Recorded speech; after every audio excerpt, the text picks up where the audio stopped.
October 16, 1944. The Aachen-Würselen Road, Western Germany. A German column of infantry and vehicles is moving south through the October darkness. The troops on foot, the vehicles without lights, in the blackout that the threat of American air attack and artillery observation requires, trying to reach the city that American guns have been strangling for 11 days. The men on the road can see the glow of Aachen burning on the horizon. 3 miles to the south,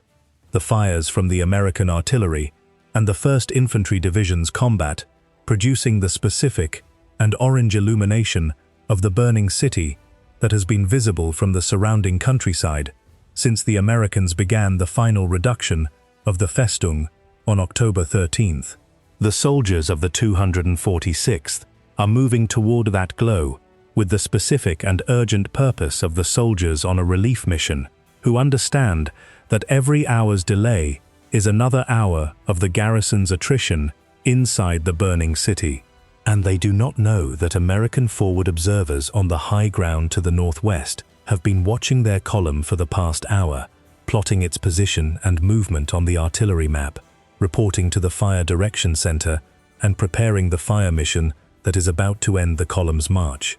The column belongs to the German 246th Volksgrenadier Division, part of the desperate relief effort that the LXI Corps under General Friedrich Köchling has been assembling since the Americans completed their encirclement of Aachen on October 16th.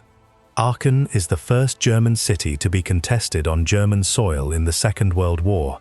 and its symbolism to both sides in October 1944 exceeds its purely military significance in the specific and institutional way that the city of Charlemagne, the ancient capital of the Carolingian Empire, the city where more than 30 German kings and Holy Roman emperors were crowned from 936 to 1531,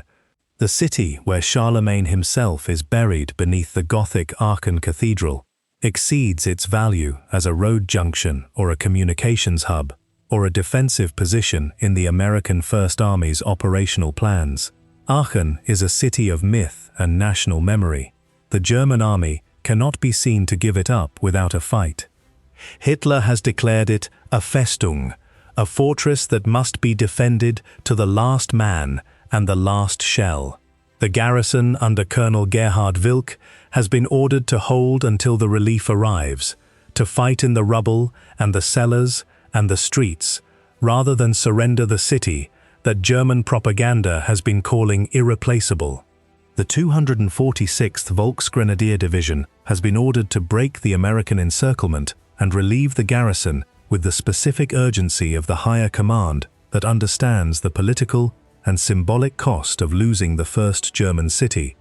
and that has been communicating that urgency through the command chain in the specific and pressuring way of the senior command, whose prestige is tied to the outcome of the battle for the city of Charlemagne. And the men of the 246th are moving through the October night on a road that ends at the American observation line. The American observers who have been watching the column are forward artillery observers from the 30th Infantry Division's artillery, men with binoculars and radios in the ruins of buildings on the ridgeline north of Aachen, specifically from units coordinating with the 7th Corps Artillery, whose Long Tom 155mm gun battalions have been positioned on the high ground north and west of Aachen since the encirclement operation began in early October.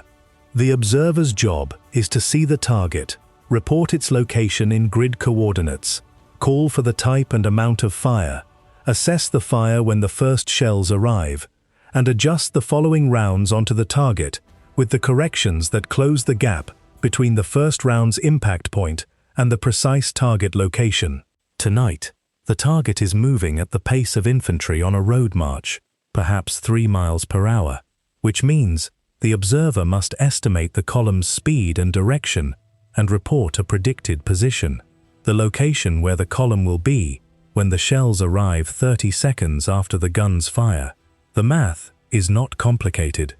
The observer has trained for exactly this. The Long Tom is the M1 155mm gun, a weapon whose nickname derives from the American artilleryman's specific and irreverent observation about its most prominent physical characteristic. It is very long, and its 20-foot barrel is very conspicuous on the gun line. The complete M1 gun in travel configuration, with its split-trail carriage and its 8-man crew and the prime mover truck required to tow it, is the largest and most powerful towed field artillery piece in the American Army's standard inventory. Its maximum range of 25,715 yards, nearly 14.5 miles, gives it the specific and documented capability that makes it the core artillery weapon of choice for the deep interdiction mission. The ability to reach targets far beyond the front line, to strike the roads and the rail lines and the assembly areas where German reinforcements are forming before they can reach the front, to reach into the enemy's rear and make the movement and concentration that the tactical battle requires, expensive and disruptive. The M1 Long Tom fires a 95-pound projectile, the M101 high-explosive shell, that achieves its effect through the combination of blast overpressure from the detonating explosive D bursting charge, fragmentation from the steel shell body that breaks into 1,500 high-velocity fragments at detonation, and the specific psychological impact of the heavy shell arriving without warning from a gun emplacement that may be 10 or 12 miles away and that the target cannot hear until the shell's terminal velocity brings it through the sound barrier in the last 1,000 feet of its trajectory. The German soldiers on the Aachen-Würselen road that October night do not hear the Long Tom's discharge at this range. The muzzle blast has dispersed into the ambient noise of the night by the time the sound waves travel the miles between the gun line and the target. They do not hear the shells in flight at supersonic speed, the sound of the shell trailing behind it as it decelerates through the final 1,000 feet of trajectory. The first indication they receive that they are under fire is when the ground erupts in the specific and visceral way of the 95-pound high-explosive round detonating against the road surface or in the soft earth of the verge, the eruption of dirt and asphalt, and the instantaneous expansion of the fragmentation pattern outward from the detonation point in the shape of the expanding steel sphere that the shell body's breakup produces, the fragments covering an area 50 meters in every direction from the point of detonation, the blast wave physical enough to knock a man off his feet at 30 meters and lethal at 15, then the next shell, then the next, simultaneously across a quarter-mile of road. The 30th Infantry Division, commanded by Major General Leland Hobbs, has been the primary American formation encircling Aachen from the north and east since October 7th, when the divisions advanced south from the Würselen area, linked with elements of the 1st Infantry Division pushing north to close the encirclement ring around the city. Hobbs commands what many in the American Army consider one of the finest divisions in the European theater, a division that has been fighting continuously since D-Day, that crossed Omaha Beach in the June 6 landings, that fought through the bocage of Normandy in July, that helped close the Falaise Gap in August, and that has been fighting in the Siegfried Line and the German border region since September. The division has developed through this campaign the specific and institutionalized skill of the American Infantry Division that has been working alongside its artillery support for months. The 30th has developed, through this campaign, the specific and institutionalized skill of the American Division that has been working with its artillery support for months, whose forward observers and fire direction centers and gun battalions have built the communication and trust that turns the artillery into the responsive and precise weapon that the tactical situation at Aachen requires. The Corps artillery supporting the Aachen operation, the artillery of 7th Corps under General J. Lawton Collins and the 1st Army's General Support Artillery, includes multiple 155mm gun battalions whose long toms have been emplaced on the Verlautenheide Ridge and the high ground north and west of the city since the first days of October, their wheels chocked and their base plates set,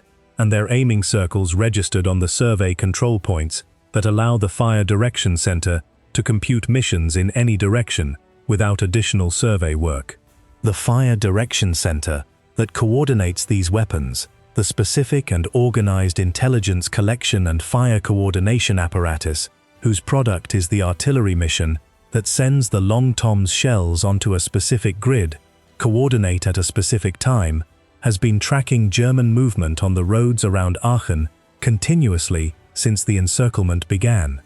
On the night of October 16, a forward observer has eyes on the 246th Volksgrenadier Division's column and has called in the fire mission. The question, as the first Long Tom rounds are computed by the Fire Direction Center's gunnery sergeants, who are working the deflection and elevation and charge tables that convert the observer's grid coordinates into the gun settings that will put the shells onto the road, is what the most powerful conventional field artillery weapon in the American Army's standard inventory is going to do to a German infantry column caught on an open road in the dark, and what that answer means for the approximately 12,000 German soldiers trapped inside Aachen, waiting for the relief that is about to be intercepted and destroyed before it reaches them. Inside the city, Wilkes Garrison has been fighting the 1st Infantry Division's infantry for 9 days in the specific and costly urban combat of the defended city, whose rubble provides cover for the defender, and whose every block must be cleared by the attacker at the price of casualties the attacker must pay. The sounds the garrison hears to the north, the distant crump of the Long Tom shells falling on the approach roads,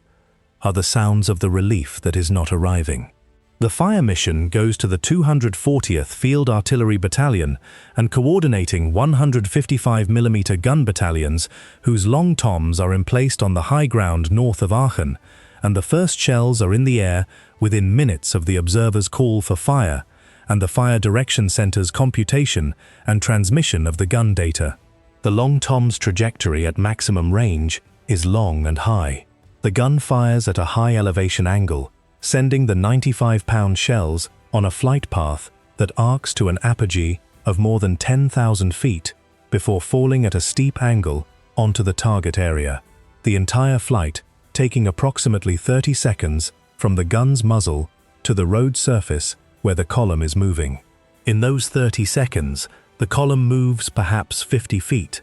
not enough to escape the impact area if the observer's prediction of the column's position is accurate, which it is. The Fire Direction Center has computed the corrections for the ballistic conditions, the muzzle velocity of this specific gun, the propellant temperature, the wind speed and direction at the estimated shell altitude, the air density, the rotation of the Earth for a 30-second flight at this range.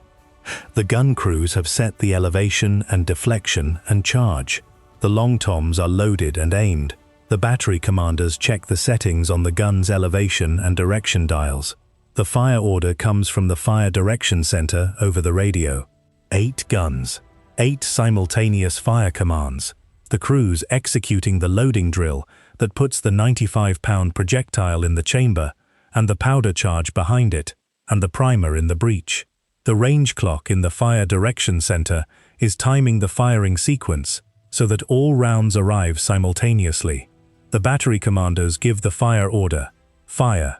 The shells arrive in the specific and documented pattern of the time-on-target mission, the artillery technique whose name is a precise description of its purpose, in which multiple batteries at different distances fire their rounds at carefully calculated times so that all the shells from all the batteries arrive at the target simultaneously, regardless of the different distances they have traveled.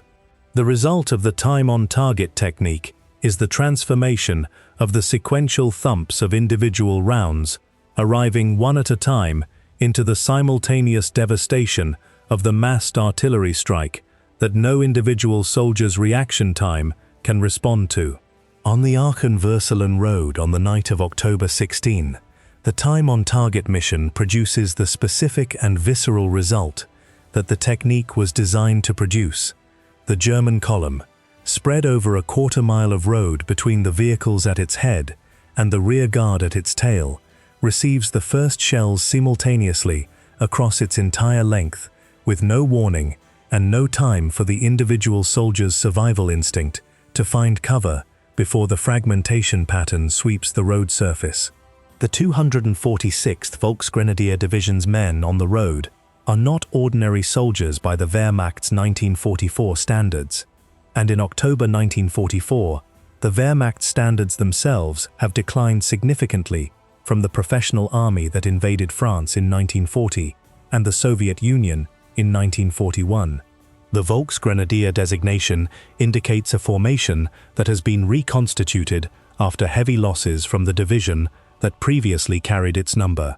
rebuilt around a cadre of veterans and filled with replacement soldiers drawn from disbanded naval and air force ground personnel and rear area formations that the German army's catastrophic manpower losses since Stalingrad have made available for conversion to infantry.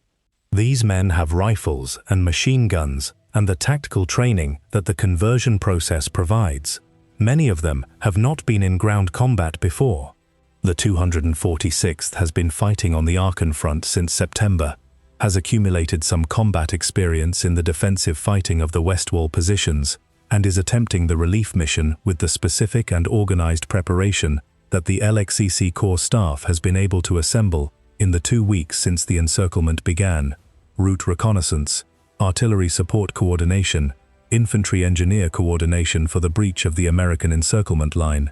But the formation that preparation can produce is the formation organized for the tactical mission of the march and the assault. It is not the formation that absorbs the simultaneous arrival of Corps' artillery shells across its entire frontage without warning, in the dark, on a road with a drainage ditch on one side and a stone wall on the other, and no dispersal possible without abandoning the road that is the only route to Aachen. The near failure of the artillery mission arrives in the specific and documented form of the October 16th German infantry attack that does not stop with the artillery fire, the attack of the soldiers who have been told that the garrison depends on them and who press forward through the barrages with the specific and costly determination of the men whose mission objective is not to survive the artillery fire, but to reach Aachen despite it. The German soldiers of the 246th who survived the initial Long Tom barrage, the men who have been in the ditches at the moment of impact, the men who were far enough from the direct impact points that the fragmentation pattern reached them below the lethality threshold, the NCOs who do not wait for the officers to regroup the disrupted formation, but who immediately begin gathering the men around them and pushing forward, continue pressing forward toward Aachen in the specific and determined way of the soldiers who understand that the men inside the city are waiting for them, that Colonel Wilkes' garrison has been holding since October 7 against American infantry and direct fire artillery, and that every day of continued resistance is a day closer to the relief force. The alternative to forward motion is not retreat. The alternative is the garrison's destruction. They push forward. The German attack recovers. The 246th, reorganizing under fire with the specific and documented capability of the veteran infantry formation, whose cadre has learned how to maintain unit cohesion under artillery fire, pushes its surviving companies into the Weiden district north of Aachen and establishes contact with German positions in the industrial area.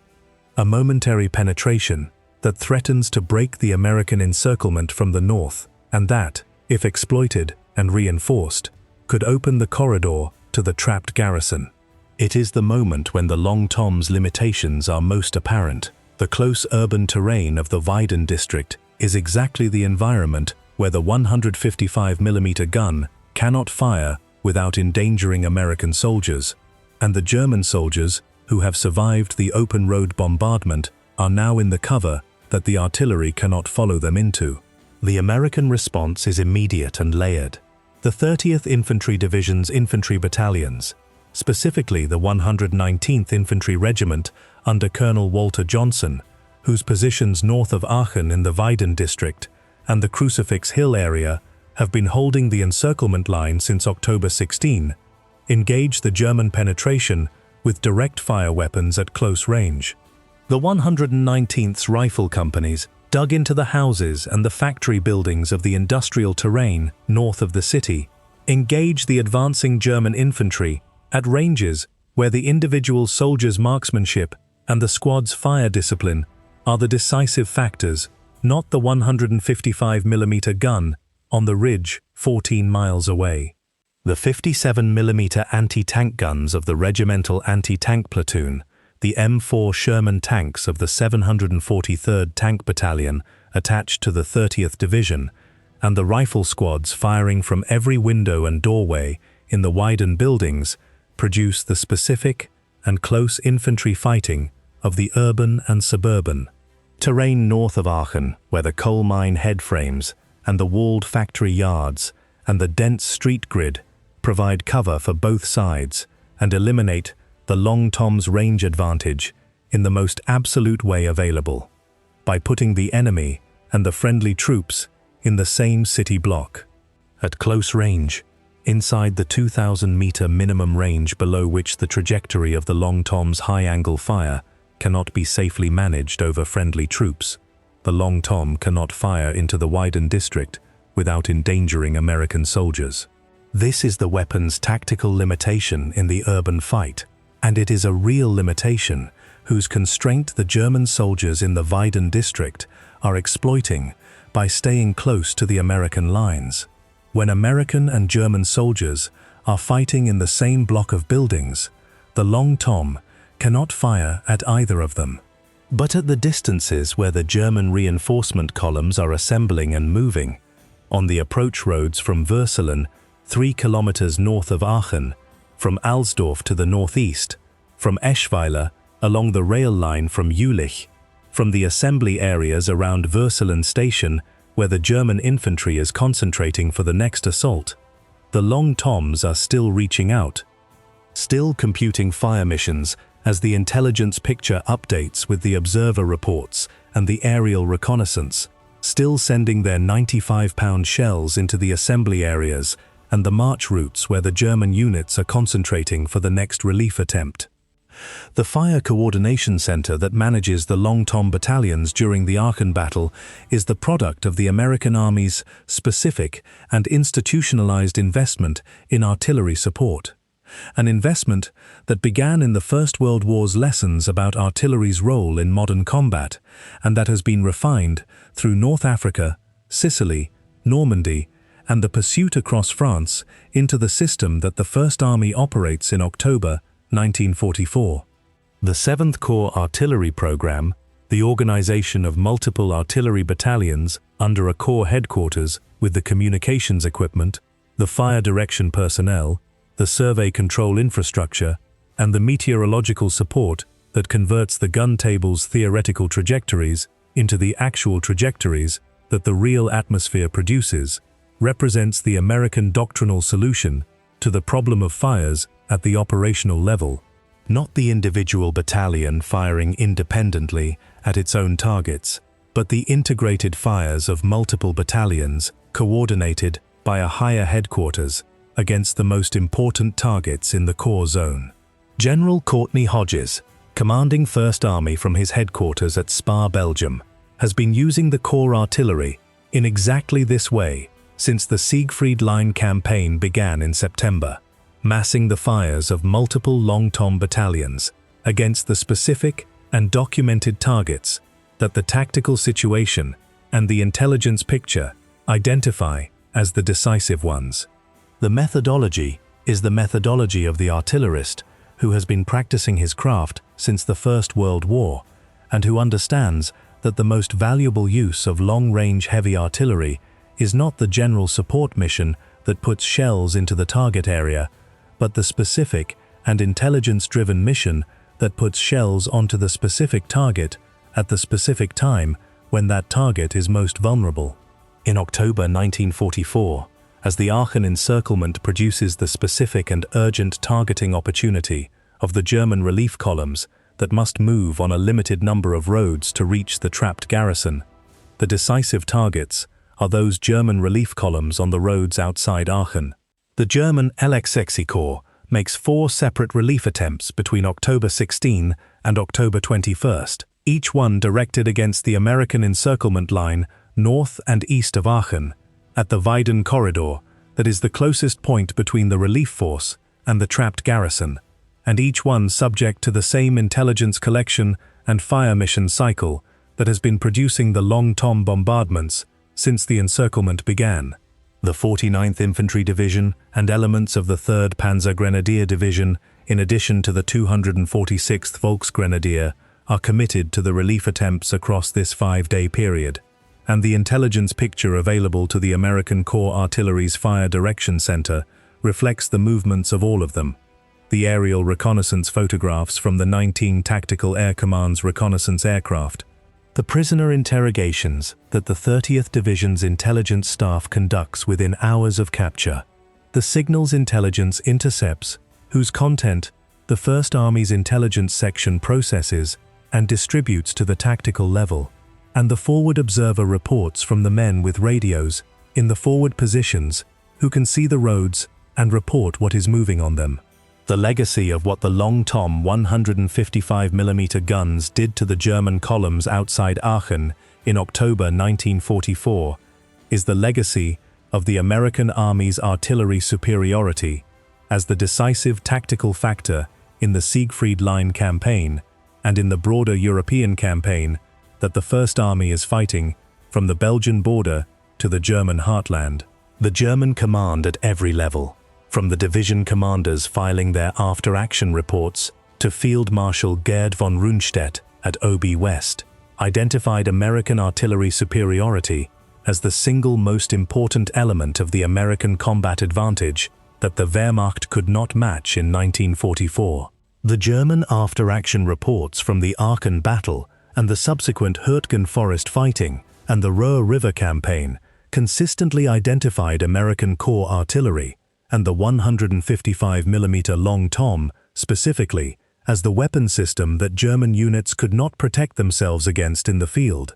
could not replicate with their own artillery resources, whose ammunition supply was inadequate for sustained fire, and could not avoid because the American intelligence collection system, the forward observers, the aerial reconnaissance, the signals intelligence, kept finding them regardless of their efforts at concealment. The Long Tom's 14.5-mile maximum range meant that hiding from it required moving out of a 14.5-mile arc in any direction from the gun line, which on the Aachen front in October 1944, where the American gun line was in Belgium and the Netherlands, and the western fringe of Germany itself, meant moving out of the operational zone entirely, which is what a unit that moves out of the operational zone to avoid artillery has, in effect, already surrendered. The German army had excellent artillery by any objective technical standard in October 1944. The 150mm SFH-18 heavy field howitzer was a capable and proven weapon. The 170mm Kanone 18 was a powerful long-range gun that outranged the Long Tom in its maximum range specification, and the German artillerymen were well-trained professional soldiers whose technical skills the American artillerymen respected.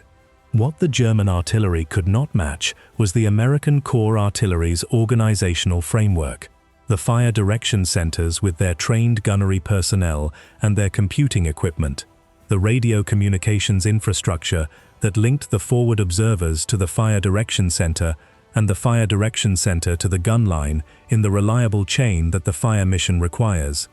The survey accuracy that the American topographic units maintained across the 7th Corps zone so that every gun could fire at every target without an individual survey, and the sheer weight of ammunition whose supply the American logistical system maintained at the Long Tom gun line in quantities that the German logistical system, even at its peak efficiency, could not match. Aachen fell on October 21, 1944. Colonel Gerhard Wilk, commanding what remained of the garrison, emerged from the basement of the Hotel Quellenhof to surrender to Lieutenant Colonel Daryl Daniel of the 2nd Battalion, 26th Infantry Regiment, 1st Infantry Division, in a formal military surrender that the American Army photographed and distributed to the press as the documentation of the first German city's fall. The last organized German resistance in the city center had been eliminated over the preceding 3 days